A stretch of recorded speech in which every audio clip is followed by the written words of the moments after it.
Voilà en introduction. C'est le réveil de Bronzeville aux États-Unis en 1998.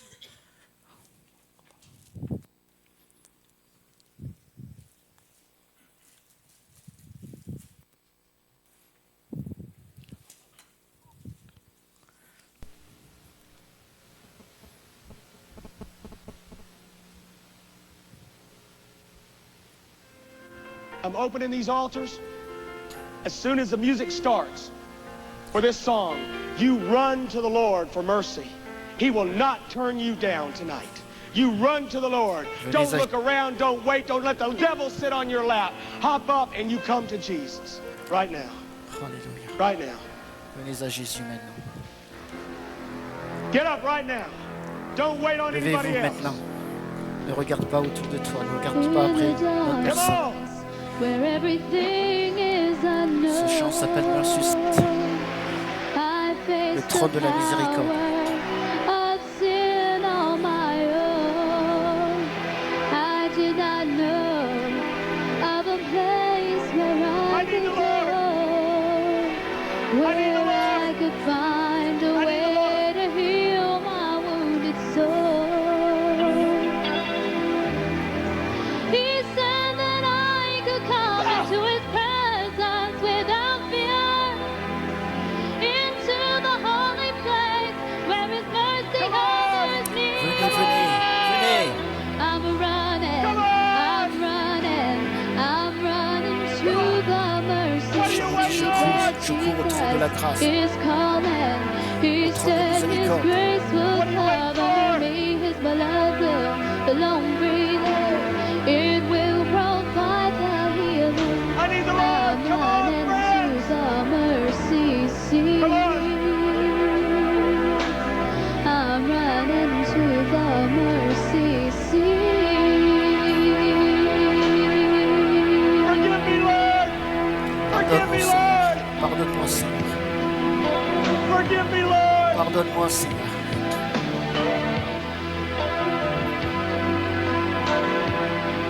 Come on, friends. Venez, venez. Don't wait. N'attendez pas. Don't wait. N'attendez pas. Don't wait. N'attendez pas. Lost in the Venez. Come on. curse Viens. of a lifetime of sin. Lovely illusions, they never come true. I know where there's a place of mercy for you.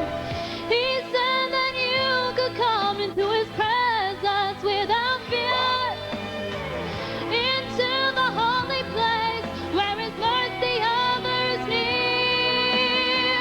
Come running, come running, come running to the mercy seat where Jesus is calling. His grace will be a covering. His I need the blood Lord. will alone breathe. I need the Lord. It will provide the healing. I need the Come Lord. running J'ai to besoin de toi, the Seigneur. mercy I need the Lord. Come on, friend. He said that I could come into His presence without fear, into the holy place where His mercy hovers near. I'm running, I'm running, Come I'm on. running to the mercy seat where Jesus is calling. He said His grace will cover me, His blood will alone breathe. It will provide the healing. I'm running, Come on. I'm running to the mercy seat where Jesus is calling.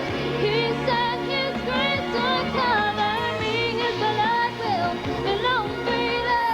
It will provide the healing. I'm running to the mercy seat. Papa Yahweh. I'm running Papa to Yahweh. the mercy seat. I'm running to the mercy seat.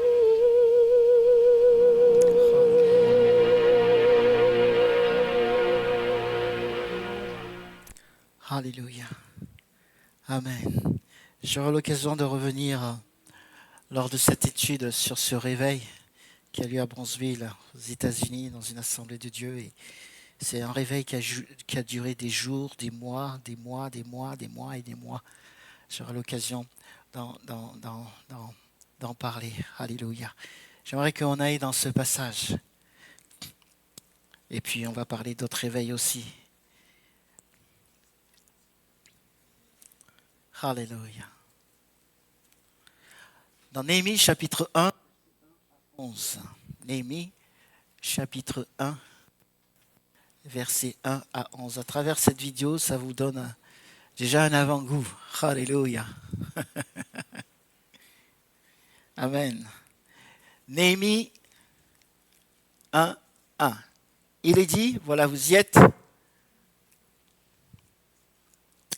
Parole de Néhémie, fils de Hakalia, au mois de Kislev, la 20e année, comme j'étais à Suse, la capitale, Anani, l'un de mes frères, et quelques hommes arrivèrent de Juda.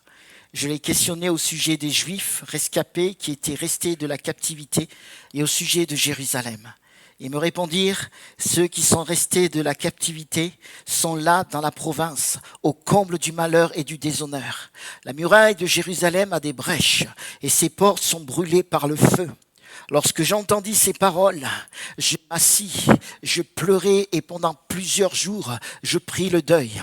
Je jeûnai, je priai devant le Dieu des cieux et je dis, ah Éternel, Dieu des cieux, Dieu grand et redoutable, qui garde l'alliance et la bienveillance envers ceux qui t'aiment et qui gardent tes commandements.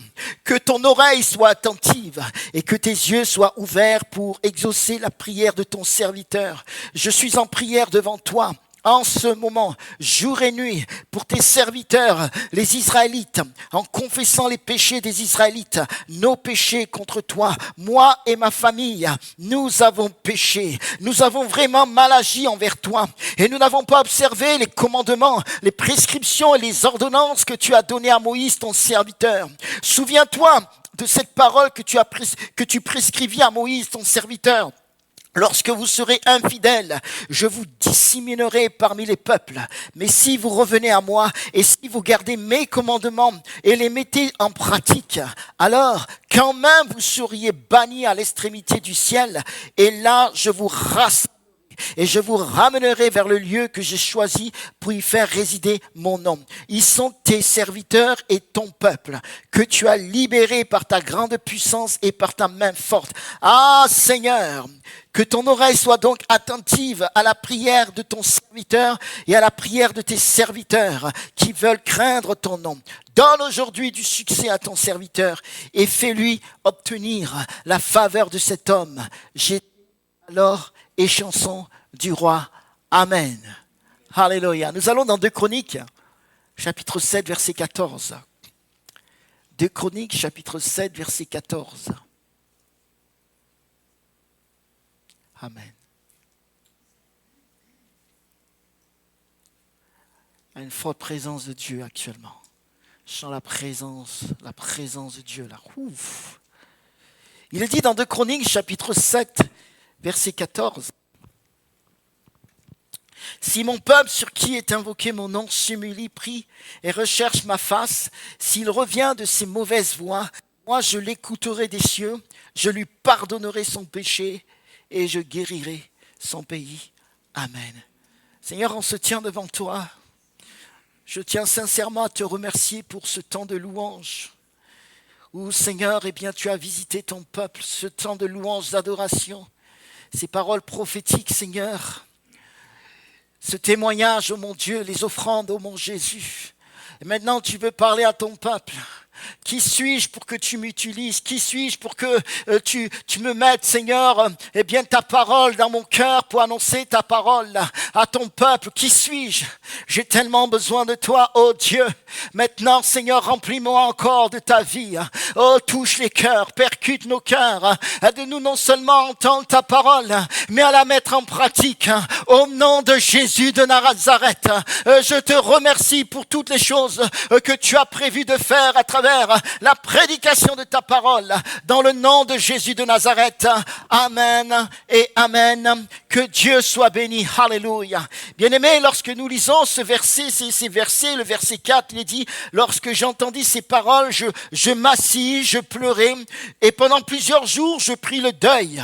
Je jeûnais, je priais devant le Dieu des cieux. Les versets 6 et 7 disent que ton oreille soit attentive et que tes yeux sois ouverts pour exaucer la prière de ton serviteur. Je suis en prière devant toi en ce moment, jour et nuit, pour tes serviteurs les Israélites, en confessant les péchés des Israélites, nos péchés contre toi, moi et ma famille, nous avons péché. Nous avons vraiment mal agi envers toi et nous n'avons pas observé les commandements, les prescriptions, les ordonnances que tu as données à Moïse, ton serviteur. Et enfin, dans ce passage de Chroniques 7,14, si mon peuple, ce qui est invoqué mon nom, s'humilie, prie, recherche ma face, s'il revient de ses mauvaises voies, moi je l'écouterai des cieux, je lui pardonnerai son péché et je guérirai son pays. Amen et amen. J'aimerais en effet vous parler du réveil spirituel, un court enseignement sur le réveil spirituel. Et ce matin, nous allons voir l'introduction ou encore les généralités. Le plus grand besoin du monde aujourd'hui est d'une formidable manifestation de l'Esprit de Dieu dans la puissance du réveil. Est-ce que vous le croyez? Alléluia, c'est le plus grand besoin du monde aujourd'hui. Le monde n'a pas besoin de plus de ceci, de plus de cela, mais le monde a besoin de la personne du Saint-Esprit qui va amener ce monde à Jésus-Christ. Nous avons besoin d'une manifestation de l'Esprit de Dieu dans la puissance du réveil. Le monde a besoin d'un réveil et les besoins profonds des âmes trouvent leur pleine satisfaction en Jésus-Christ. Alléluia, en Jésus-Christ crucifié, en Jésus-Christ ressuscité, en Jésus-Christ glorifié et revenant un jour sa gloire et sa toute puissance divine. Amen. Il y a eu plusieurs périodes très distinctes dans l'histoire des réveils, depuis la Réforme au XVIe siècle avec Martin Luther. Et ces périodes progressives de réveil sont incontestablement les moyens que Dieu a utilisés pour contrecarrer le déclin spirituel dans l'Église et pour promouvoir une année spirituelle. Alléluia, dans le monde. Il y a eu sept périodes ou vagues principales depuis la Réforme jusqu'au début du XXe siècle, chacune débutant respectivement en 1727, ensuite 1792, ensuite 1830, 1857, 1882, 1904 et 1906 avec le réveil de d'Azusa Street dont j'ai déjà eu l'occasion de vous parler. Et il y a donc eu 7 vagues de réveil. Il y a eu 1904 aussi, que je vous ai parlé avec Evan Roberts. En 1904, le réveil du pays de Galles, où on a vu des choses glorieuses qui se sont passées. Dans la parole de Dieu, bien aimés, il y a eu plusieurs visitations de Dieu. Il y a eu plusieurs réveils spirituels. Et dans le texte que nous avons lu, nous sommes ici avec Néhémie. Nous sommes ici une période après l'exil. Certains étaient rentrés en Israël et d'autres pas encore, d'autres étaient encore en captivité. Et Hanani, l'un des frères de Néhémie, était parti avec quelques hommes, était retourné en Juda, et là ils ont vu des choses terribles, des choses désastreuses. Et maintenant il retourne à Suse et il va rencontrer son frère avec les hommes et il est dit que Hanani, l'un des frères de Néhémie, et quelques hommes arrivèrent de Juda. Néhémie veut dire l'Éternel console. Alléluia. Et c'était vraiment prophétique parce que Dieu va utiliser cet homme qui s'appelle l'Éternel console pour consoler son peuple, pour amener le peuple à son premier amour, pour amener le peuple devant son Dieu avec une adoration sincère, une adoration vraie. Oui, Néhémie, l'Éternel console, qui était alors échanson du roi à Suse, capitale de Perse. Alors la Perse, c'est quoi? C'est l'Iran d'aujourd'hui. C'est l'Iran d'aujourd'hui. Donc le peuple, à cause de son péché, avait été déporté en Perse, en Iran, à ce moment-là, à cause de leur péché, il va y rester des années. Donc, la capitale il était échanson du roi Suse, capitale de Perse, demanda des nouvelles de son peuple en Israël. Ils lui répondirent, écoute Néhémie, ceux qui sont restés de la captivité sont là dans la province, au comble du malheur et du déshonneur. La muraille de Jérusalem a des brèches et ses portes sont brûlées par le feu. Il va dire à Néhémie, écoute, la muraille de Jérusalem a des brèches. Tout est dévasté et ses portes sont brûlées par le feu. Et quand Néhémie apprit cela, la Bible nous dit que Néhémie s'assit, pleura et pendant plusieurs jours, il prit le deuil. Le deuil en Israël, c'était s'asseoir dans la poussière et dans la cendre. Et s'envoyer la poussière, la cendre sur lui, mais en tirant même ses cheveux, sa barbe, etc., etc. C'était ça le deuil. Il jeûna. Il pria devant le Dieu des cieux. Il s'humilia devant le Seigneur. La situation devait changer. Le Seigneur devait intervenir afin de réveiller son peuple. Et si vous lisez le livre de Néhémie, vous verrez que certains avaient même abandonné le Seigneur et n'obéissaient plus à sa loi. Un réveil spirituel s'imposait donc. Néhémie et Esdras seront utilisés par le Seigneur pour amener ce réveil. Amen. On aura l'occasion, ce Néhémie chapitre 1 et 2 Chroniques, c'est la base. Enfin, je veux dire, ce sont les passages que nous allons étudier au cours de cet enseignement sur le réveil spirituel. Dans la parole de Dieu, il y eut plusieurs visitations de Dieu. Il y eut plusieurs réveils spirituels. Et au début du livre de Néhémie, nous voyons un homme qui prie.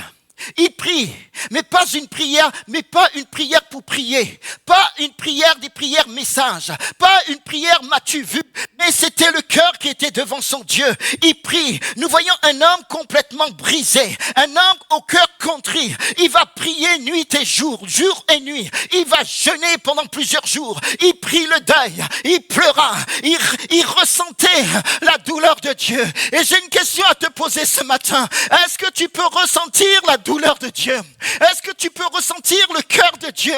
Il pleura, il ressentait la douleur de Dieu. Néhémie confessa ses péchés. Il confessa les péchés de sa famille. Il dira, moi et ma famille, nous avons péché. Il confessa les péchés du peuple. Il s'humilia. C'est la prière pour un réveil spirituel, bien-aimé.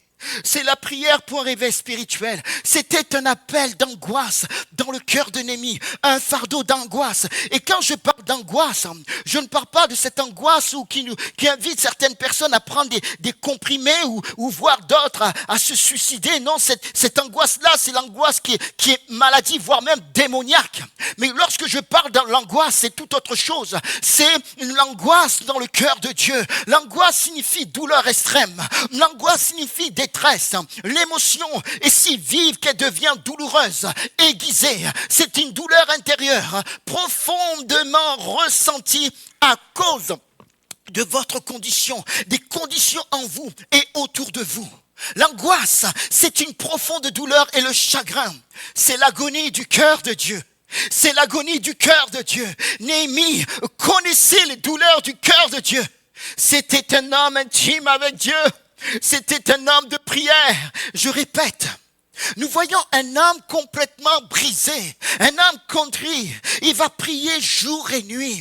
Il va jeûner pendant plusieurs jours. Il prit le deuil, il pleura, il ressentait la douleur de Dieu. Néhémie confessa ses péchés, les péchés de sa famille et les péchés du peuple de Dieu. Il s'humilia. C'est la prière pour un réveil spirituel. Dieu n'a-t-il pas dit, si mon peuple sur qui est invoqué mon nom s'humilie, prie, recherche ma face, s'il revient de ses mauvaises voies, moi je l'écouterai des cieux. Je lui pardonnerai son péché et je guérirai son pays. Si mon peuple, nous sommes son peuple. Son nom est invoqué dans ta vie, dans ma vie.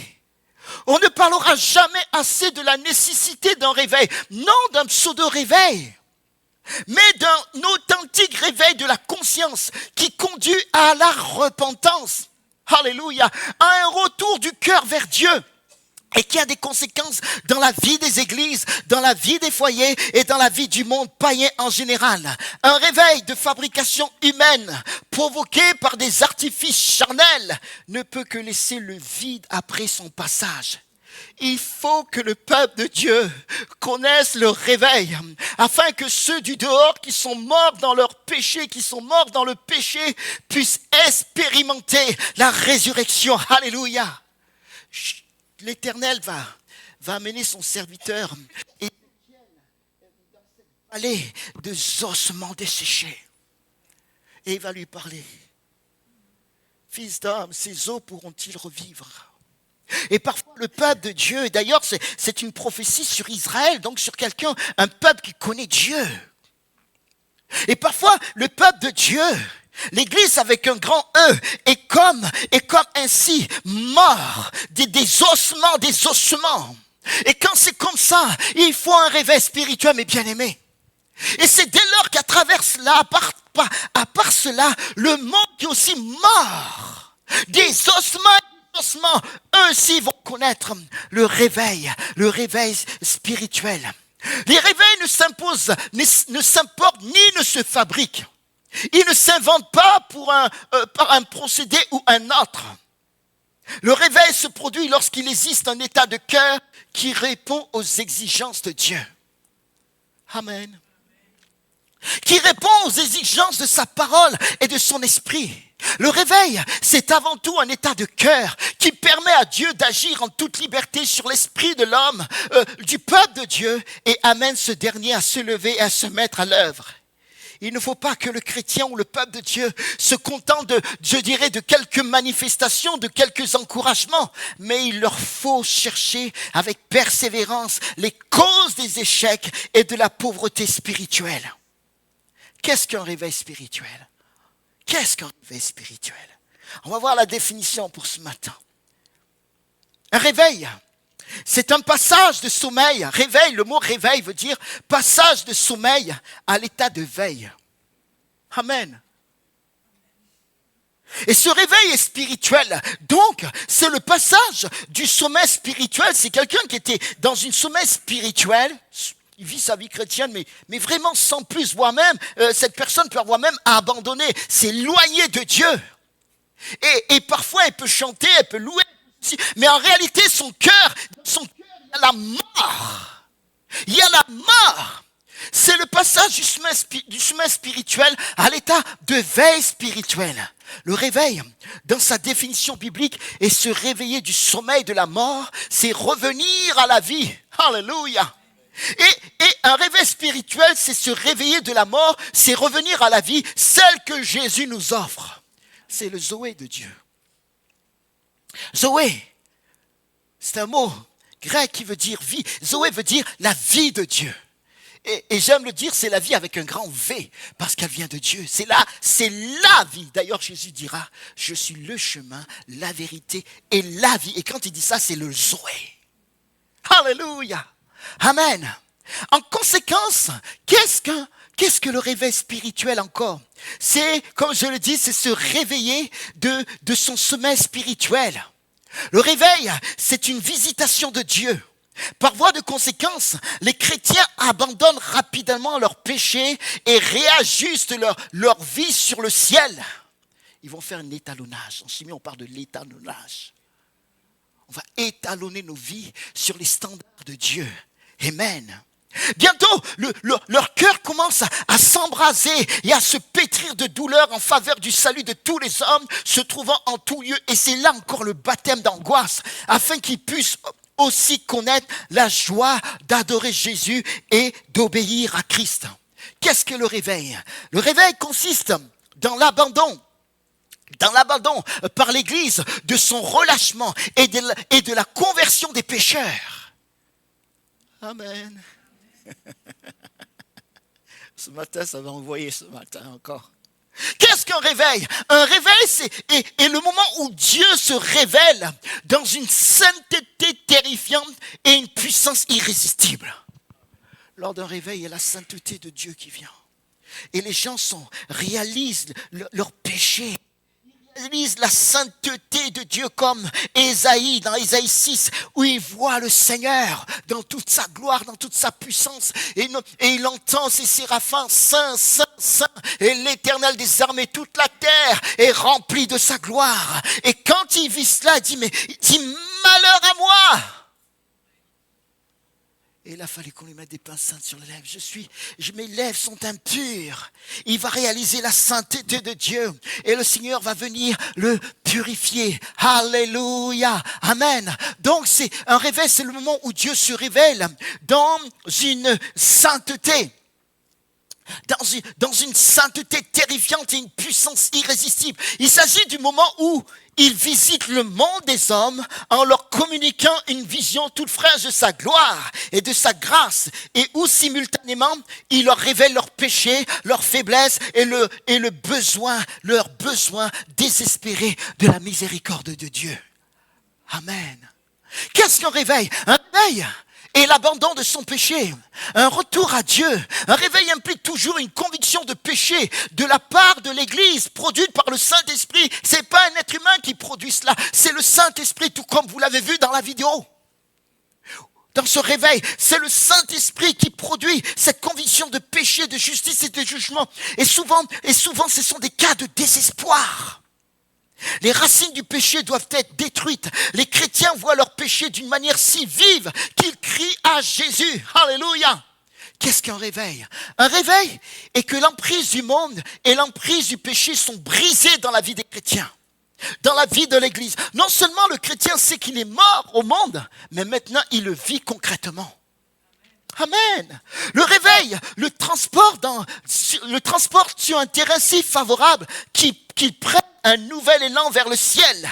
Ils ont de nouveau avant-goût du ciel et de nouveaux désirs d'union avec Jésus. Le charme du monde est ainsi brisé et le pouvoir du péché est vaincu. Alléluia. Nous sommes morts au monde. Nous sommes dans ce monde, mais nous ne sommes pas du monde. Qu'est-ce qu'un réveil? Un réveil n'est autre qu'un retour à l'obéissance envers Dieu. Alléluia. Un retour à la parole de Dieu. Un retour à l'obéissance à sa parole. Il en est comme un pécheur qui se convertit. Le premier pas est une vraie repentance, un brisement de cœur qui nous jette dans la poussière devant Dieu avec une profonde humiliation, humilité et l'abandon du péché. Qu'est-ce qu'un réveil? Un réveil est un retour du peuple de Dieu à la croix de Jésus-Christ. Alléluia. À la croix, là où Christ a tout accompli. C'est quoi encore? Dans un réveil, Jésus-Christ et son adoration sont le commencement et la fin de tout. Dieu recherche des adorateurs en esprit et en vérité. C'est le commencement et la fin de tout. C'est une passion irrésistible pour Jésus. Vient dans le cœur du chrétien, vient dans le cœur de l'Église. Jack Stewart dira, un homme de Dieu, il écrivait, la caractéristique première d'un véritable réveil est que le Seigneur Jésus-Christ lui-même est le centre d'attraction. Alléluia! Jésus devient le centre d'attraction. Comme il écrit dans Marc chapitre 2, versets 1 à 2, on apprit qu'il était à la maison. Vous savez, c'est lorsqu'il va guérir, il enseignait une foule nombreuse là, et puis on va défaire le toit là, et puis on va lui amener quelqu'un devant lui. C'est ce passage-là qu'il cite. Il dit, on apprit qu'il était à la maison et il s'assembla un si grand nombre de personnes que l'espace devant la porte ne pouvait plus les contenir. Ils ont appris quoi? Que Jésus était là à la maison. Jésus est devenu le centre d'attraction, le point de convergence. Alléluia, amen, amen, amen, amen, amen, amen. C'est ça le réveil. Est-ce qu'il est notre point de convergence? Est-ce que Jésus est notre point de convergence? Est-ce qu'il est le centre de nos émotions, le centre d'attraction? Peut-être il y en a qui courent après ceci, après cela, mais dans un réveil, Jésus devient ou redevient le centre d'attraction. C'est comme un aimant, voyez-vous, qui attire les copeaux de fer. Et les copeaux de fer s'attachent à l'aimant. Vous voulez être les copeaux de fer? Moi, je veux bien être le copeau de fer parce que Jésus est l'aimant. On ne veut pas être le bois. Hein? La poussière de bois, là, ça va pas, l'aimant, ça ne va pas attirer. Hein? Non. Vous pouvez essayer tout. Mais lorsqu'on est comme, eh bien, le fer, là, le Seigneur nous attire parce qu'on devient de la même nature que Jésus. Comme l'aimant est la même nature que les copeaux de fer. Alléluia. Amen. Qu'est-ce qu'un réveil? Eh bien, un réveil et un retour à l'intimité de Jésus. C'est quelqu'un qui va dire, Seigneur, je suis lassé de cette vie chrétienne que je mène. Je veux me tenir devant toi, quitte à me lever plus tôt. Je veux me lever plus tôt pour me tenir devant toi. Et dans les temps de la journée, je vais rester en communion avec toi. Je veux rester en intimité avec toi. Et je prendrai même des temps à part. J'arrêterai mon programme pour me tenir devant toi et chercher encore ta face. Oui, mes bien-aimés, un réveil, c'est un retour à l'intimité de Jésus. Un soupir après lui. C'est une personne qui crie avec le psalmiste qui dit « Comme une biche soupire après des courants d'eau. Ainsi mon âme soupire après toi, ô Dieu. Mon âme a soif de Dieu, du Dieu vivant. Quand irai-je et paraîtrai-je devant la face de Dieu ?» Un réveil, c'est quelqu'un qui soupire après Jésus, qui a faim de Jésus, qui a soif de Jésus. Qu'est-ce qu'un réveil? Eh bien, c'est la manifestation de la gloire de Dieu. Amen. Qu'est-ce que le réveil? C'est simplement la vie du Seigneur Jésus répandue dans le cœur des hommes. Christ est toujours vainqueur. Au ciel retentissent continuellement des accents de louange pour sa victoire. Quelles que soient nos défaites et notre stérilité, lui n'est jamais vaincu. Alléluia!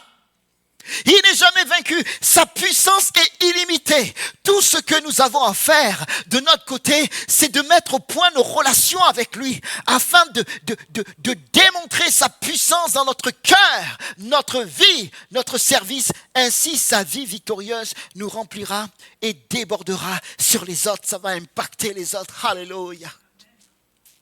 C'est de nous réaligner sur la personne de Jésus, sur la vie de Jésus. Qu'est-ce qu'un réveil? Un réveil signifie simplement un retour à la vie nouvelle, celle que Jésus nous offre à travers l'évangile. Un véritable réveil est une manifestation miraculeuse de la présence de Jésus-Christ. Un réveil est la venue du royaume de Christ sur la terre, dans la sainteté et la puissance. Une telle visitation est la conséquence directe de la poursuite passionnée de Christ lui-même par l'Église. Par conséquent, la venue d'un véritable réveil requiert toujours une préparation diligente du cœur de la part du peuple de Dieu. On verra dans les prochains enseignements, il y a la part de Dieu, mais il y a la part de l'homme. La part de l'homme, c'est de le chercher. C'est d'avoir faim et soif de lui. D'avoir faim et soif d'un réveil. Et là, on le cherche. Et là, le Seigneur, il agit. Ça, c'est sa part. Il amène le réveil. Gloire à Dieu. Merci, Seigneur. Après tout, qu'est-ce qu'un réveil sinon l'Esprit de Dieu possédant absolument notre vie? Éphésiens chapitre 5, verset 18 nous dit « Ne vous enivrez pas de vin, cette débauche, mais soyez remplis de l'Esprit. » Alléluia. Nous devons être remplis de l'Esprit, imbibés de l'Esprit. J'aime bien cette image de l'éponge qui est imbibée dans le liquide, pas dans le liquide sale. Ça, c'est le péché. Mais dans le liquide pur, l'eau, c'est le Saint-Esprit. Nous sommes cette éponge, toi et moi. Et nous devons être imbibés de la personne du... Je veux dire par là que tout notre être, notre moelle osseuse, nos os, notre sang, chaque cellule de notre être, doit être imbibé de la personne du Saint-Esprit. Amen. Le véritable réveil signifie que l'Église a compris que le Père cherche des adorateurs d'esprit en vérité. Conformément au Nouveau Testament, c'est l'enfant de Dieu qui est lui-même l'instrument qui adore Dieu le Père. Il ne doit rien substituer à l'offrande de son corps. Parce que la Bible nous dit, dans Romains 12, 1, Je vous exhorte donc, frères, par les compassions de Dieu, à offrir quoi? Vos corps, comme un sacrifice vivant, saint, agréable à Dieu, ce qui sera de votre part un culte raisonnable. C'est tout notre être, l'esprit, l'âme et le corps dans ce passage. Nous ne devons pas amener, et comme et je vais citer un verset tout à l'heure, Romains 6, 13, je vais le citer, mais auparavant on va lire Romains 12, 2. Ne vous conformez pas au monde présent, mais soyez transformés par le renouvellement de l'intelligence, afin que vous discerniez quelle est la volonté de Dieu, ce qui est bon, agréable et parfait. Nos pensées, tout notre être doivent être calquées sur le royaume de Dieu, sur le ciel, les choses du ciel. Il nous a dit de chercher les choses d'en haut, de nous affectionner aux choses d'en haut. Ouh, amen. Notre corps ne doit rien substituer à l'offrande de ses membres aussi. Romains 6, 13. Ne livrez pas vos membres au péché comme armes pour l'injustice, mais livrez-vous vous-même à Dieu comme des vivants revenus de la mort et offrez à Dieu vos membres comme armes pour la justice. Amen. Nos corps doivent être purs. À cause de ce que Jésus-Christ a fait et par le Saint-Esprit. Alléluia. Nous voulons lier, rejeter tout esprit de Jézabel. Nous repoussons l'esprit, le chrétien doit repousser l'esprit de Jézabel, l'esprit d'impudicité, l'esprit de débauche. Parce que c'est ça l'esprit de Jézabel, l'esprit de mensonge. Nous devons refuser toutes ces choses dans notre propre vie, mais dans la vie de ce monde. Parce que quand vous écoutez la télé, vous voyez ceci, partout c'est cet esprit qui agit. Dans les pubs, cet esprit agit. Dans les films, cet esprit agit. Partout, ça agit. Mais nous refusons cela dans le nom de Jésus-Christ. Amen. Amen. Ouh. Lorsque j'entendis ces paroles, c'était juste l'introduction ce matin. Juste des généralités. Lorsque j'ai entendu ces paroles, je m'assis, je pleurais et pendant plusieurs jours, je pris le deuil, je jeûnais. Je priais devant le Dieu des cieux. Que ton oreille soit attentive et que tes yeux soient ouverts pour exaucer la prière de ton serviteur. Je suis en prière devant toi en ce moment, jour et nuit, pour tes serviteurs, les Israélites, en confessant les péchés des Israélites, nos péchés contre toi. Moi et ma famille, nous avons péché. Nous avons vraiment mal agi envers toi et nous n'avons pas observé les commandements, les prescriptions, les ordonnances que tu as données à Moïse, ton serviteur.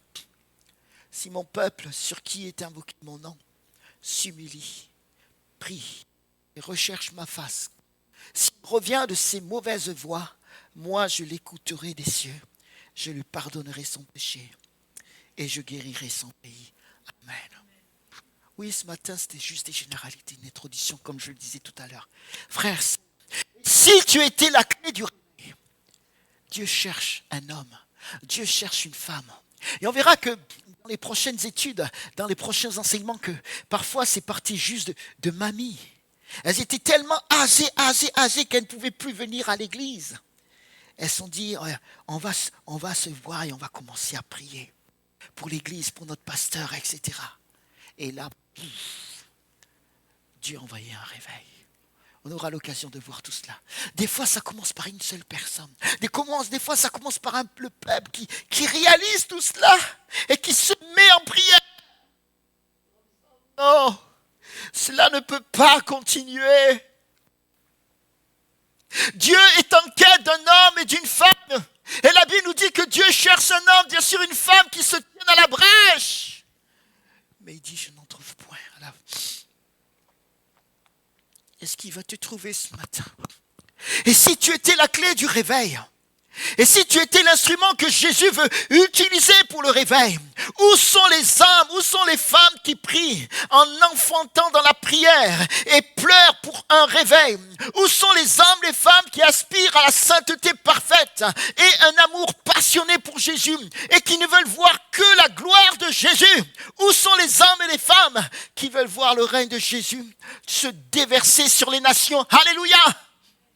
Le Seigneur n'a-t-il pas dit dans Joël chapitre 2, verset 13, « Déchirez vos cœurs et non vos vêtements et revenez à l'Éternel votre Dieu, car il fait grâce, il est compatissant, lent à la colère et riche en bienveillance, et il regrette le malheur qu'il envoie. » Il est dit, « Déchirez vos cœurs et non vos vêtements et revenez à l'Éternel votre Dieu. » Alléluia.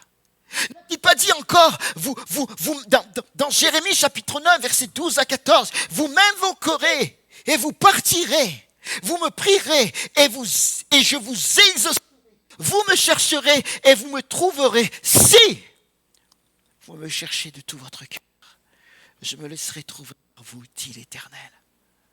Si vous me cherchez de tout votre cœur, il se laissera trouver. Vous me chercherez, vous me trouverez. » Vous avez entendu? Vous me chercherez, vous me trouverez. Cherchez de votre cœur. Bien-aimé, notre cœur doit s'aligner sur la personne de Jésus-Christ. Amen. Tout notre être doit être attiré par sa personne, par lui, par les choses du royaume. Christ, pour nous, a quitté son ciel de gloire. Il est venu sur cette terre pour mourir à la croix pour notre péché. Et comme l'a cité notre frère, j'ai déjà eu l'occasion de le citer dans des réunions d'évangélisation ou au culte par James Irvine. Oui, qui a dit le plus important, ce n'est pas qu'un homme ait marché sur la lune. On a mis toutes les techniques du monde. On a mis toute notre intelligence, l'intelligence que Dieu nous a donnée, et on a pu fouler la lune. Irvine a dit, c'est pas ça le plus important. Le plus important, c'est que Dieu, Jésus-Christ, s'est quitté. Son ciel de gloire. Souvenez-vous de ce message que j'avais intitulé « La venue d'un extraterrestre ». Il est l'extraterrestre par excellence. L'extraterrestre, c'est quelqu'un qui vient d'un autre lieu, qui est hors la Terre. C'est ça la réalité, la définition. Je ne vous parle pas des extraterrestres bizarres là, que la science-fiction. Non, non, non, non. Il habite une lumière inaccessible. En réalité, il n'habite pas sur la Terre. Il habite au ciel, au paradis. Et il a quitté son ciel, et c'est ça le plus important. Pour marcher sur la terre des hommes, pour venir dans notre puanteur, dans notre galère, pour te sauver, pour me sauver, c'est ça le plus important. Pour aller où? À la croix de Golgotha. Il a tout donné pour nous, il a tout donné pour toi et pour moi. Pour nous attirer, il a dit, je vous ai tiré par des cordages d'amour, par des liens d'amour. Et ce matin encore, Christ attire chacun par des liens d'amour. Il te tire vers lui pour qu'il y ait un cœur à cœur, un bouche à bouche, un face à face avec lui. Parce qu'il a tout donné pour toi. À la croix, il a tout accompli, il a tout donné, il a donné le meilleur. Tout en lui est meilleur, il a donné sa vie. Parce qu'en lui, il n'y a point de péché, il s'est fait pécher pour toi et pour moi. Oh, quelle grâce, quelle grâce, quelle grâce. C'est ça le fait le plus important. Et parfois, le chrétien peut être tellement insensible à l'œuvre de la croix, insensible à la personne de Jésus-Christ, insensible, et va commencer à s'endormir spirituellement, à ne plus se préoccuper de ceux et celles qui périssent, mais aussi parfois toujours penser à lui, mes besoins, bénis-moi, bénis-moi. On devient comme la sangsue, bénis-moi, bénis-moi, bénis-moi.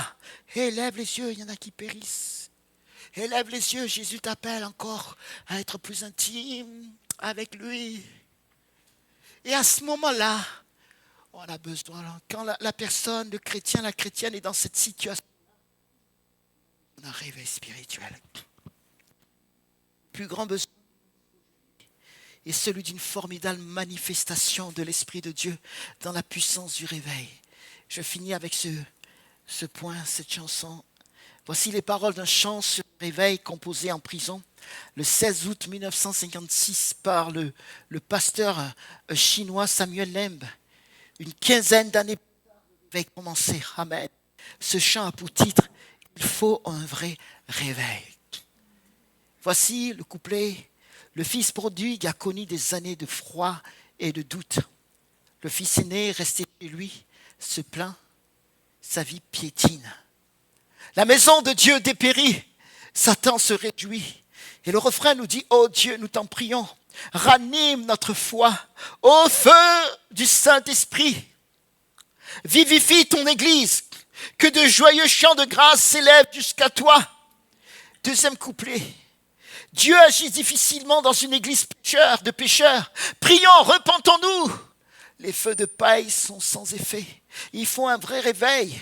L'esprit éclaire l'œuvre de la croix. Seigneur, réveille-nous d'abord. Et on revient au refrain qui dit, ô Dieu, nous t'en prions. Ranime notre foi. Au feu du Saint-Esprit, vivifie ton église. Que de joyeux chants de grâce s'élèvent jusqu'à toi. Le troisième couplet nous dit, l'Esprit renouvelle l'Église et l'enrichit abondamment. Nourri par le fruit de l'Esprit, notre action devient réelle et féconde. Mon cœur est impatient de sauver d'autres âmes. Il veut proclamer l'Évangile. Et le refrain dit, ô Dieu, nous t'en prions, ranime notre foi. Au feu du Saint-Esprit, vivifie ton Église. Que de joyeux chants de grâce s'élèvent jusqu'à toi. Oui, bien-aimé, mais bien-aimé, on ne parlera jamais assez de la nécessité d'un réveil, non d'un pseudo-réveil, mais d'un authentique réveil de la conscience qui conduit à la repentance, à un retour du cœur vers Dieu et qui a des conséquences dans la vie des églises, des foyers et du monde païen en général. Oui, si mon peuple, sur qui est invoqué mon nom, s'humilie, prie et recherche ma face. S'il revient de ses mauvaises voies, moi je l'écouterai, Dieu. Je lui pardonnerai son péché. Je guérirai son pays. Amen et Amen. Nous allons fermer nos yeux et